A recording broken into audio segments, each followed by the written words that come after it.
Hello and welcome to the summer edition of the National Market Review, where we share some of the highlights from our latest research report.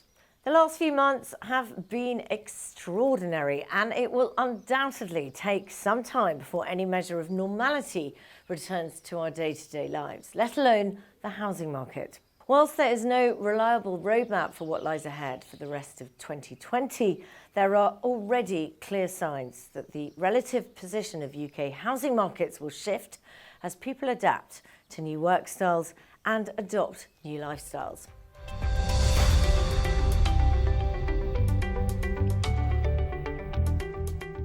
The residential market in prime central London is remarkably resilient. It's come under some huge pressures in recent years. Uncertainty around Brexit disproportionately affecting demand, affordability pressures, and rising costs of purchase, to name but a few.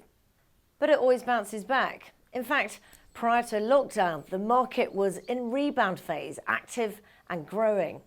However, by March, COVID-19 was spreading, and the subsequent closure of the market left many buyers in limbo, either partway through a transaction or poised to commit.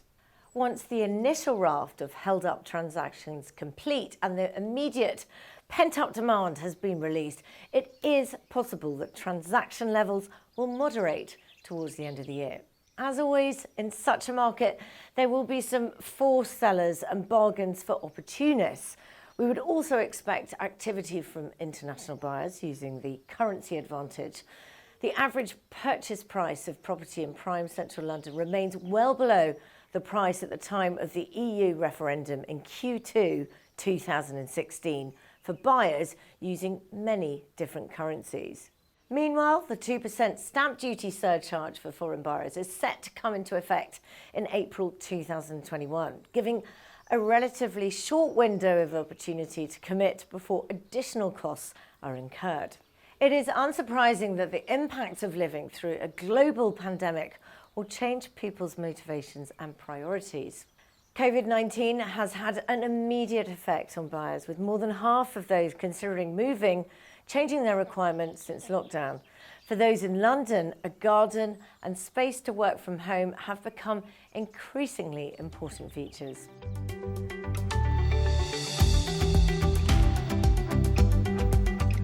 The rise of the digital commuter is not a new phenomenon.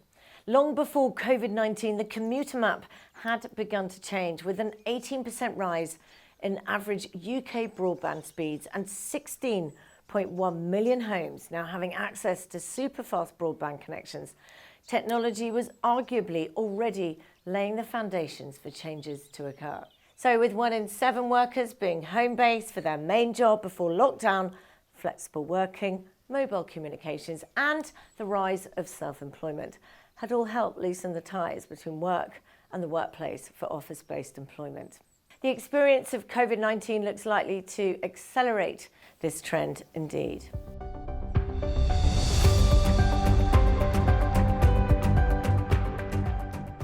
So we considered how these changes might play out across the nation's housing markets. The first wave of change is likely to emanate from London, where indoor and outdoor space are in short supply and come with a significant price premium.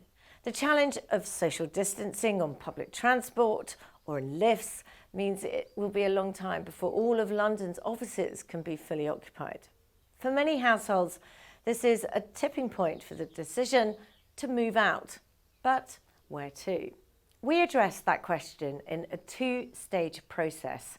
First, by redrawing the commuter map to acknowledge newfound freedom from the rush hour journey to a London office or major city. In the second stage of the analysis, we ranked places within each zone according to their ability to meet the aspirations of discerning homebuyers. We've drawn 3 zones for the digi-commuter: traditional, digital, and regional. Traditional commuters maintain a regular commute back to a London office.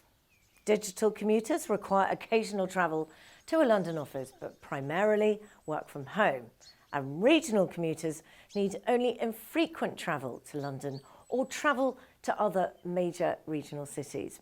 Building on the zones designed in the digi-commuter map, this analysis combines connectivity with price, and a happiness and well-being measure to come up with a list of places that come closest to meeting the new aspirations of home buyers. These are, according to this analysis, the most desirable prime places to live across the country.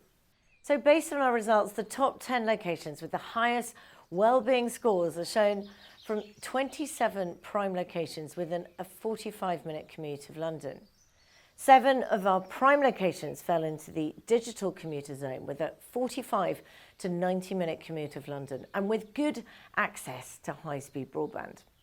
Several locations in Scotland scored highest as regional prime commuter areas with the highest wellbeing scores. A myriad of local factors will also determine where someone ultimately chooses to live. Schools, closeness to friends and family, leisure pursuits, affordability, open space, quality of life, and so on. However, our research highlights some of the locations which may benefit from the transition taking place on how we work and where we need or indeed choose to live. If you'd like to see our full research report, please visit garrington.co.uk/property-news. We hope you found this video interesting, and if you would like any further information about our property services, please do get in touch. Thank you for watching.